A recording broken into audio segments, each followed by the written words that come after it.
यानी resistance. Resistance का संयोजन किस प्रकार से होता है या कितने प्रकार का होता है? तो रेजिस्टेंस का संयोजन समांतर दो प्रकार का होता है। समांतर दो प्रकार का होता है, श्रेणी क्रम और समांतर क्रम। तो आइए बात कर लेते हैं कौन सा क्रम होता है, श्रेणी क्रम, फिर समांतर और पहला होता है श्रेणी।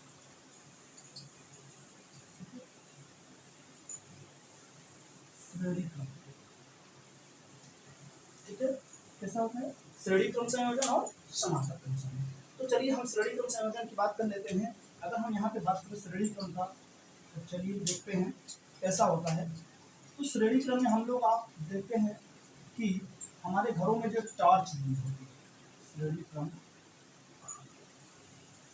संयोजन, हम लोग घरों में जो टॉर्च यूज करते हैं, टॉर्चों में जो सेल लगे होते हैं वो श्रेणी क्रम में होते हैं। कैसे लगे होते हैं इसके बारे में देख लीजिए। ऐसा लगा होता है कि जो है वो आपका ऐसे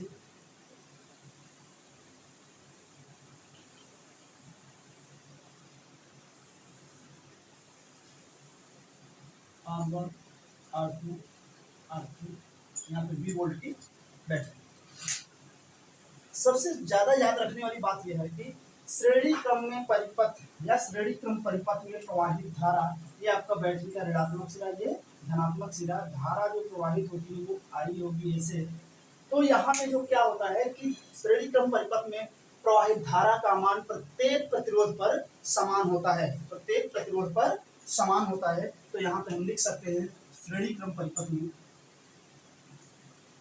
श्रेणी क्रम परिपथ में प्रत्येक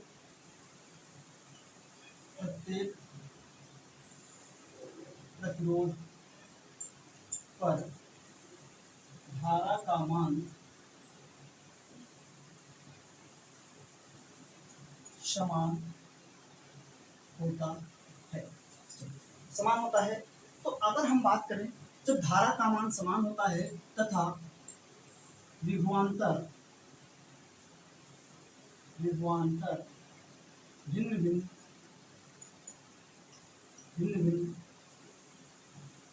होता है, विभवांतर क्या होता है? भिन्न भिन्न होता है। तो चलिए आप देख लेते हैं। तो अगर हम विभवांतर की बात करें तो कुछ वोल्टेज यहाँ पे लॉस हो जाएगा V1, यहाँ पे कुछ हो जाएगा V2 और यहाँ पे कुछ हो जाएगा V3। अगर हम बात करें तो इन तीनों का योगफल हमारे V के बराबर होना चाहिए। तो देखिए कैसे होता है, ये होता है V equal to V1 plus V2 plus V3, ठीक है, डॉट डॉट। फिर यहाँ से लिखेंगे, इसको इक्वेशन एक मान सकते हैं। यहाँ पे लिखेंगे ओम के नियमानुसार, ओम के नियमानुसार क्या होता है? होता है V equal to I R, V equal to I R. तो हम कह सकते हैं, क्या कह सकते हैं कि हम V1 इक्वल टू लिख सकते हैं आई R1, इसी प्रकार V2 इक्वल टू लिख सकते हैं आई R2 और V3 इक्वल टू लिख सकते हैं आई R3। तो अगर इस फार्मूले में समीकरण नंबर 1 वाले में हम रखें तो हम रख सकते हैं I R equal to I R1 plus I R2 plus I R3। तो आई कॉमन हो जाएगा तो हम यहाँ पे कर सकते हैं आई आर इक्वल टू, आई को कॉमन कर ले तो हमारे पास R1 plus R2 plus R3, ठीक है, प्लस जो भी रहेगा सबको जोड़ सकते हैं। तो यहाँ से आई कट जाएगा, हमारे पास R इक्वल टू क्या मिल गया? हमारे को मिल गया R1 plus R2 plus R3, ठीक है। ये हो गया हमारा श्रेणी क्रम परिपथ का इक्विवेलेंट रेजिस्टेंस। इस R को R इक्विवेलेंट भी बोलते हैं, यानी हिंदी में अगर बोले तो तुल्य प्रतिरोध। यानी हमारे पास क्या मिल गया? R इक्वल टू मिल गया R1 plus R2 plus R3, ठीक है। तो R इक्विवेलेंट या तुल्य प्रतिरोध तो बोलते हैं, तुल्य प्रतिरोध, ठीक है। इसको आप लिख लीजिए। फिर आइए इसी पे एक न्यूमेरिकल लगाते हैं, ठीक है। ये क्या है? तुल्य प्रतिरोध, यानी इस परिपथ में जितने भी रेजिस्टेंस लगे हुए हैं सभी का बीजगणितीय योगफल या बीजगणितीय योगफल ना करके हम योगफल भी कह सकते हैं। ठीक है, ये होता है। ये सबसे याद रखने वाली बात है कि श्रेणी क्रम परिपथ में प्रवाहित धारा का मान प्रत्येक प्रतिरोध पर क्या होता है, समान होता है। प्रत्येक प्रतिरोध पर समान होता है तथा विभवांतर क्या होता है, प्रत्येक प्रतिरोध पर भिन्न भिन्न होता है। तो चलिए इसको लिख लीजिए, ठीक है, या स्क्रीनशॉट कर लीजिए। आगे चलिए बात करते हैं। अगर आप लोगों को ये अच्छा लगे तो आप चैनल को लाइक करिए, सब्सक्राइब करिए और अपने दोस्तों को ज़्यादा से ज़्यादा शेयर करें।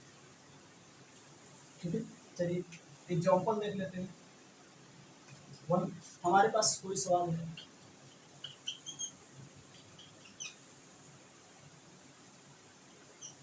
ठीक है, 2, 3,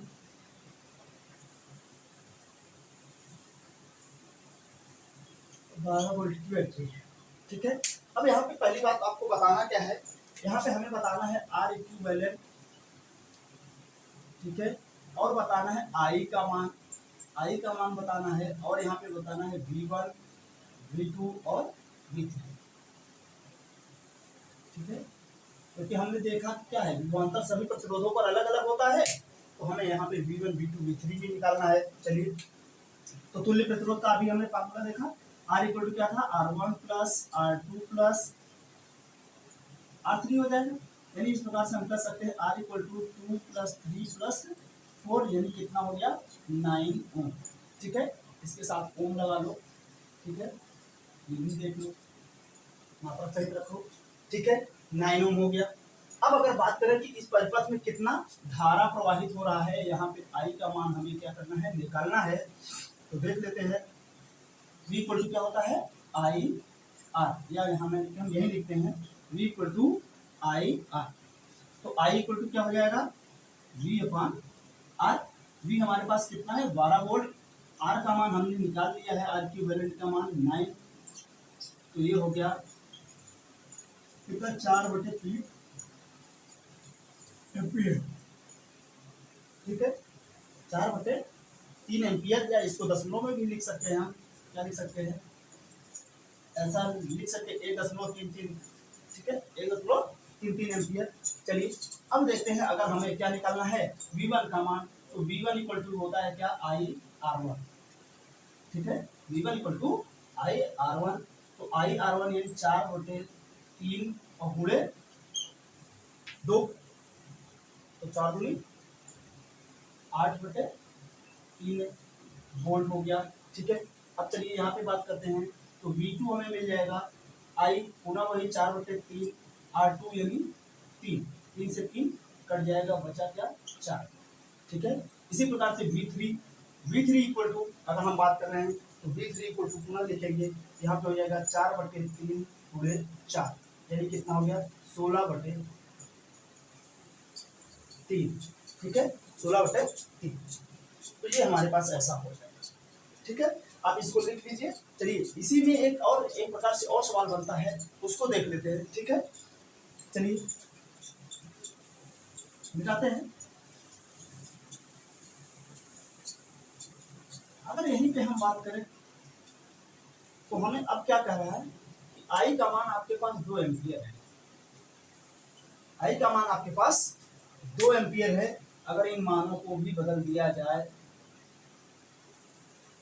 चलिए यहाँ पे ले लेते हैं 4, 2, 2। ठीक है, तो अब यहाँ पे देखना है हमें कि कैसे हमारा होता है। अब यहाँ पे क्या है, यहाँ पे विभवांतर नहीं दिया है, कह रहा है आपको कि V का मान निकालना है। ठीक है, यहाँ पे क्या निकालना है, V का भी मान निकालना है। यानी अब दे दिया है कि किसी परिपथ में 4 ओम तथा 2 ओम तथा 2 ओम के 3 प्रतिरोध श्रेणी क्रम में जुड़े हुए हैं तथा उस परिपथ में 2 एम्पियर की धारा प्रवाहित हो रही है। तो बताइए कि उसका इक्विवेलेंट रेजिस्टेंस कितना होगा और उसमें कितना वोल्टेज लगाया गया है परिपथ में, तथा उस प्रत्येक प्रतिरोध पर विभवांतर का मान बताइए। तो आइए देख लेते हैं। यहाँ पे पुनः हम देखेंगे तो सॉल्व क्या हो जाएगा, आर इक्विवेलेंट हमारे पास हो जाएगा R1 plus R2 plus R3, यानी कितना, 4 प्लस 2 प्लस 2, यानी कितना हो गया, 8 ओम। आर इक्विवेलेंट का मान हमें मिल गया 8 ओम। अब क्या है, दूसरा हमें निकालना है विभवांतर। अगर विभवांतर की बात करें तो ओम के नियमानुसार V equal to I R, क्योंकि हमें I का मान पहले से मालूम है तो हम यहाँ पर रख लेंगे 2 गुणे 8 बराबर 16 वोल्ट की बैटरी लगी है। कितना बैटरी यहाँ पे जो बैटरी लगी है उसका मान कितना आ गया 16 वोल्ट। ठीक है, अब अगर बात करें कि V1 का मान बताइए तो आइए इधर देखते हैं। V1 equal to I R one, V1 equal to I R one, तो I का मान हमारे पास 2 एम्पियर पहले से है, R1 का मान कितना है 4, तो कितना आ गया 8।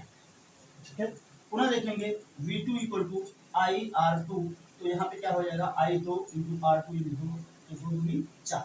V3 equal to I R three, यानी 2 गुणे 2 यानी 4। तो देख रहे हैं कि 4 4 8 8 16, यानी जितने वोल्ट की बैटरी लगाई थी इन सभी के विभवांतर का जो वितरण है वो कितना है 16 वोल्टेज के बराबर है। ठीक है, तो और जो हम जानते हैं कि हमारे घरों में जो वायरिंग होती है वह सदैव समांतर क्रम में होती है, ताकि हमें हर पैनल पर या हर लाइट या बल्ब यानी बल्ब या फैन पर क्या हो कि हमें समान रूप से वोल्टेज प्राप्त हो। चलिए अभी बात करते हैं अब समांतर क्रम में। ऐसे मजेदार सवाल आपके अपने बुक में है, एनसीईआरटी बुक में या कहीं से भी आप लगाएंगे आपको एकदम आसानी से आ जाएगा। ये एकदम लोअर से यानी लोअर पॉइंट से हम आपको बता रहे हैं, एकदम मिनिमम से कि कितना कहते हैं ना जीरो स्टेप से हम आपको बता रहे हैं। चलिए अब बात करते हैं समांतर क्रम। समांतर क्रम, समांतर क्रम का चित्र देख लीजिए।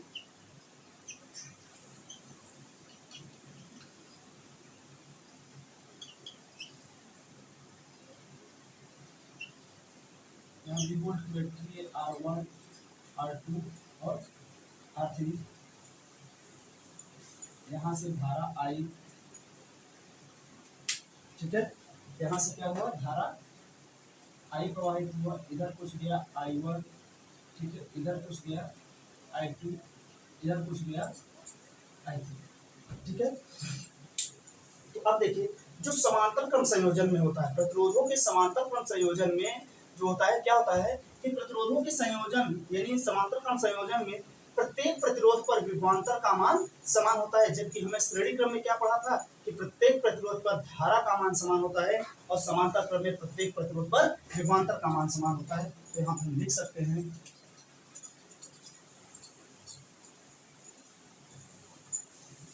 समांतर क्रम संयोजन में प्रत्येक प्रतिरोध पर विभवांतर का मान समान होता है तथा धारा का मान भिन्न भिन्न होता है, भिन्न भिन्न होता है। हम आप इसे 9वीं में भी पढ़ चुके हैं। ठीक है, तो जब अगर हमारे पास विभवांतर का मान समान होता है तथा धारा का मान भिन्न भिन्न होता है तो यहाँ पे जो टोटल धारा I का मान है वो किसके बराबर होना चाहिए I1 plus I2 plus I3 के बराबर होना चाहिए। तो समझ सकते हैं ओम के नियमानुसार लिखेंगे, ओम के नियमानुसार क्या होता है V equal to I R या I equal to V upon R. तो इसी प्रकार से हमारे पास हो जाएगा I1 equal to V upon R1 और हो जाएगा I2 equal to V upon R2, I3 equal to V upon R3। यानी हम अगर बात करें तो समीकरण 1 में रखने पर, समीकरण 1 में रखेंगे तो हमारे पास क्या हो जाएगा, यहाँ से लिखते हैं हो जाएगा V upon R equal to V upon R1 plus V upon R2 plus V upon R3। यहाँ पे V कॉमन हो जाएगा हमारे पास, तो हम लिख सकते हैं V को कॉमन कर लेंगे तो 1 upon R1 plus 1 upon R2 plus 1 upon R3। ठीक है, V से भी कट जाएगा, 1 upon R equal to 1 upon R1 plus 1 upon R2 plus 1 upon R3। ठीक है, ये R ऐसा होता है। परंतु अगर इसको आर इक्विवेलेंट सिर्फ आर इक्वल टू दिखाना होगा तो हम लिखेंगे आर इक्वल टू, देखिए इधर लिखते हैं आर इक्विवेलेंट बराबर, यहाँ पे लिखेंगे R2 R3 plus R1 R3 plus R1 R2 divide by R1 plus ओ R1 R2 और R3। देखो उल्टा कर दिया, सॉरी, क्योंकि ये इक्वेशन लेंगे तो ये ऊपर हो जाता है, यानी आपका हमारा हो जाता है R1 R2 R3 divide by R2 R3 plus R1 R3 plus R1 और R2। ये हो जाता है इक्विवेलेंट। आर इक्विवेलेंट बराबर क्या किए हमने, इसका एलसीएम लिए, R1 से कट गया तो ये क्या हो जाएगा R2 R3 यहाँ पे चले जाएंगे, पुनः R2 से करेंगे तो ये R1 और R3 यहाँ पे आ जाएंगे, यहाँ पे R3 से कट जाएगा तो R1 और R2 आ जाएगा। और जब इसको 1/R बराबर करेंगे क्या होगा, नीचे वाला ऊपर, ऊपर वाला नीचे आ जाएगा। तो ये हो गया आप समांतर क्रम प्रतिरोध का संयोजन आर इक्विवेलेंट बराबर आप लिख सकते हैं। आप इसको ड्रॉ टर्न यानी लिख लीजिए, आप अच्छे से नोट्स बनाते चलिए ताकि आपको बाद में ये चीजें समझ में आए कि हाँ क्या हमें बताया गया था। ठीक है, चलिए आगे इसी पे कुछ सवाल की बात कर लेते हैं। ठीक है,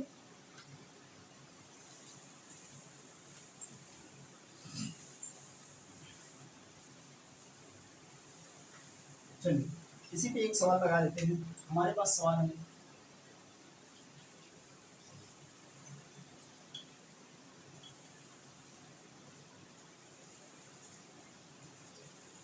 ठीक है, चलिए यहाँ पे दिया है 2 ओम 4 ओम और 8 ओम। ठीक है, यहाँ पे आपको 12 वोल्ट की बैटरी है, 12 वोल्ट की बैटरी है, या इसको 8 ना करके आप 6 करें। ठीक है, अब कह रहा है कि 2, 4 और 6 ओम के प्रतिरोध है जो समांतर क्रम में जुड़े हुए हैं तथा इनके साथ एक 12 वोल्ट की बैटरी संलग्न है। तो बताइए कि परिपथ का इक्विवेलेंट रेजिस्टेंस आर इक्विवेलेंट बताना है, और बताना है कि आपको आई का मान बताना है। ठीक है, और बताना है क्या I1 का मान, I2 का मान, और क्या बताना है I3 का मान बताना है। ठीक है, चलिए आइए देखते हैं इसका सॉल्यूशन, इधर से करते हैं सॉल्व। देख लीजिए, तो पहली बात आर इक्विवेलेंट यानी हम यहाँ पे सीधा अगर ऐसे करें 1/R बराबर 1/R1 plus 1/R2 plus 1/R3, तो यहाँ पे हो जाएगा 1/R बराबर 1/2 प्लस 1/4 प्लस 1/6। ठीक है, तो देख रहे हैं अब हमारे पास इसका एलसीएम कितना हो जाएगा, 12 हो जाएगा। देख लीजिए 2 6 12 प्लस 4 3 12 6 दूनी 12, तो देख 6 3 9 2 11/12 इसके बराबर 1/R बराबर, तो R बराबर लिखेंगे क्या हो जाएगा 12/11 ओम। ये हो गया आर इक्विवेलेंट बराबर 12/11 ओम। अब देखिए हमें क्या निकालना है, आई का मान। हम जानते हैं I equal to B upon R, हम जानते हैं क्या ओम के नियमानुसार I equal to B upon R. तो बी हमारे पास कितना है 12 वोल्ट का है, और बटे आर यानी 12 ये गुणे 11 ऊपर हो जाएगा, क्योंकि 12/11 है, बटे वाला भाग ऊपर चला जाएगा तो 12 से 12 कट जाएगा। तो हमारे पास आई बराबर कितना आ गया 11 एम्पियर, आई बराबर 11 एम्पियर। अब देख लीजिए जब हमारे पास आई बराबर 11 एम्पियर आ गया तो हम कह सकते हैं कि अब हम I1 का भी मान निकाल सकते हैं। ठीक है, ये आपका आई का मान आ गया, जो यहाँ पे परिपथ में प्रवाहित होगी धारा आई, उसका मान हमें मिल गया। अब आगे अगर बात करें तो क्या होगा, देखिए अब अगर बात करना है किसका I1 का, I1 इक्वल टू क्या हो जाएगा V upon R1, V upon R1, तो V अपान R1 यानी 12 बटे, अगर हम इसको R1 मान के चले तो 2 हो गया, तो यहाँ पे कितना 6 एम्पियर। इसी प्रकार से I2 equal to V upon R2 equal to 12/4, 4 यानी 12 यानी 3 एम्पियर। ठीक है, और इसी प्रकार से I3 equal to V upon R3, तो यहाँ पे क्या हो जाएगा 12/6, 6 दूनी 12 यानी 2 एम्पियर। आप जोड़ लीजिए 11 एम्पियर जो यहाँ से प्रवाहित हो रही है धारा, वही क्या हो रही है, इधर इधर भी बढ़ रही है और इधर भी बढ़ रही है और इधर भी बढ़ रही है। ठीक है, अगर यहीं पे देखा जाए, आपको एक और शॉर्टकट ट्रिक बता देते हैं। यदि हमारे पास ये जो प्रतिरोध अलग अलग दिए हैं, अगर यही सिर्फ प्रतिरोध क्या होता कि सिर्फ 3 3 3, अगर तीनों क्या होते 3 3 ओम का होता, तो इसका प्रतिरोध इक्विवेलेंट प्रतिरोध कितना आ जाता, 1 आ जाता। ठीक है, आइए देखते हैं। ऐसे मजेदार सवालों के लिए आप इसे देखते रहिए, आप पूरा वीडियो को देखिए, कभी वीडियो को स्किप मत किया करिए। ठीक है, चलिए आगे देखिए क्या कह रहे हैं कि यदि यही सब प्रतिरोध क्या होते हैं, जैसे ये 3 प्रतिरोध हैं, 3 प्रतिरोध कितने के लगा दिया जाए, 3 3 ओम के। तो याद रखना, समांतर क्रम में यदि 3 ओम के प्रतिरोध और तीनों समांतर क्रम में हैं, तो इसका जो आर इक्विवेलेंट होता है, आर इक्विवेलेंट बराबर कितना आएगा, 1 ओम आएगा। ठीक है, 1 ओम आएगा। वो कैसे, क्योंकि हम जानते हैं 1/r बराबर 1/r1 plus 1/r2 plus 1/r3, तो क्या हो जाएगा 1/3 प्लस 1/3 प्लस 1/3, यानी 3 एलसीएम हो जाएगा, 1 प्लस 1 प्लस 1, यानी कितना हो जाएगा 3/3, यानी कितना 1, ये 1/r बराबर 1 है, यानी 1/1, यानी r बराबर 1 ओम आ जाएगा। तो इसलिए याद रखेंगे कि यदि जैसे 4 प्रतिरोध या 2 प्रतिरोध हैं, 2 प्रतिरोध और 2 ओम के हैं, तो उसका इक्विवेलेंट समांतर क्रम में क्या होगा, 1 होगा। यदि हमारे पास 4 प्रतिरोध है और चारों समांतर क्रम में लगे हुए हैं, 4 4 ओम के हैं, तो उसका भी आर इक्विवेलेंट मान कितना होगा, 1 ओम होगा। ये याद रखने वाली बात है। ठीक है, यदि कहीं ऐसा दिख जाता है कि 3 प्रतिरोध लगे हैं और तीनों का मान 3 3 ओम है, तो कितना हो जाएगा, 1 हो जाएगा। और इसी प्रकार से अगर 6 प्रतिरोध है और 6 6 ओम के हैं, तो उसका भी आर इक्विवेलेंट का मान 1 हो जाएगा। आप लोगों को अगर अच्छा लगे तो चैनल को लाइक, शेयर और सब्सक्राइब करें, ज्यादा से ज्यादा अपने दोस्तों को शेयर करें। आइए इसी पर एक विस्तृत सवाल देख लेते हैं। ठीक है, एक मिक्स वाला देख लेते हैं, या चलिए अगले नेक्स्ट चैप्टर में इसके बात करेंगे हम, या आइए देख ही लेते हैं।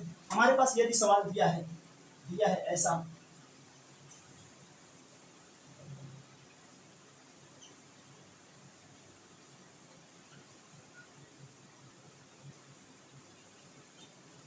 ठीक है, और यहाँ पे ऐसा, ये है हमारे पास 2 1 1 और 2, यहाँ पे 1 2 2 और ये 1। ठीक है, यहाँ पे 12 वोल्ट की बैटरी, ये 1 ओम, ये 1 ओम, ये 2 ओम, ये 2 ओम, ये वाला 2 ओम, ये वाला 1 ओम।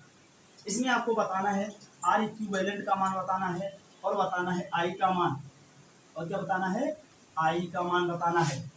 तो देखिए सबसे पहले परिपथ में अगर हमें आर इक्विवेलेंट कह रहा है, यहाँ पे अगर हम मान लीजिए बिंदु ए है, ये बिंदु बी है, तो यहाँ पे अगर कह रहा है आर ए बी, यानी ए और बी के मध्य तुल्य प्रतिरोध बताना है, तो इसको क्या करेंगे, हम एक कॉर्नर, लास्ट कॉर्नर से चलेंगे। तो यहाँ से जब देखिए, अगर हम माने कि यहाँ पे कुछ धारा आई आया, कुछ यहाँ पे आएगा, जो आई कुछ इधर बढ़ जाएगा, कुछ इधर बढ़ जाएगा, यानी ये किस क्रम में हो गया, समांतर क्रम में हो गया।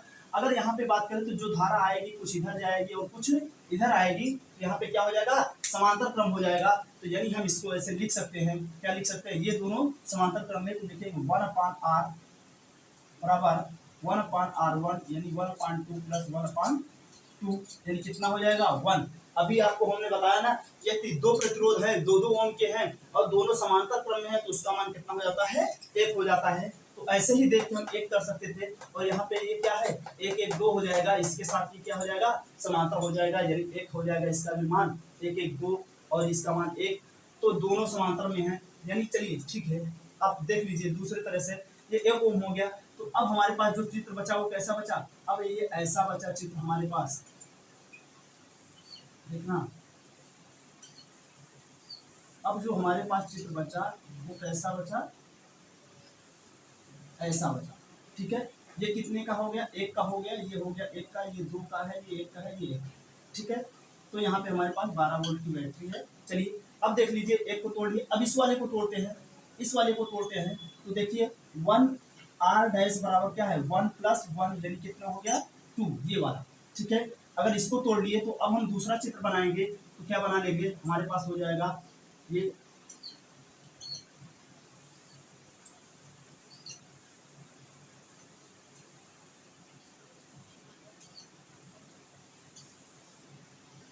ऐसे लिख सकते हैं, ये वन और ये कितना हो गया, ये हो गया 2, ये हो गया 2। अब देखिए 2 2 मिलके कितना हो जाएगा, 1 हो जाएगा। पुनः हम लिख सकते हैं r डबल डैश बराबर 1/2 यानी 2 प्लस, ऐसा कर सकते 1 अपॉन r डबल डैश बराबर 1/2 प्लस 1/2 यानी कितना 1, यानी r डबल डैश बराबर 1 ओम। यानी हम इसको अगर पुनः चित्र में तोड़े तो हम पुनः लिख सकते हैं, और इसको भी चलिए तोड़ लेते हैं। ये अगर r ट्रिपल डैश मान लें तो हमारे पास क्या हो जाएगा 1 + 1 यानी कितना हो जाएगा 2। ठीक है, चलिए अब देख लीजिए इन दोनों का संयुक्त चित्र हम बना देते हैं। दोनों का संयुक्त चित्र अगर हम बनाएंगे हमारे पास क्या बचेगा,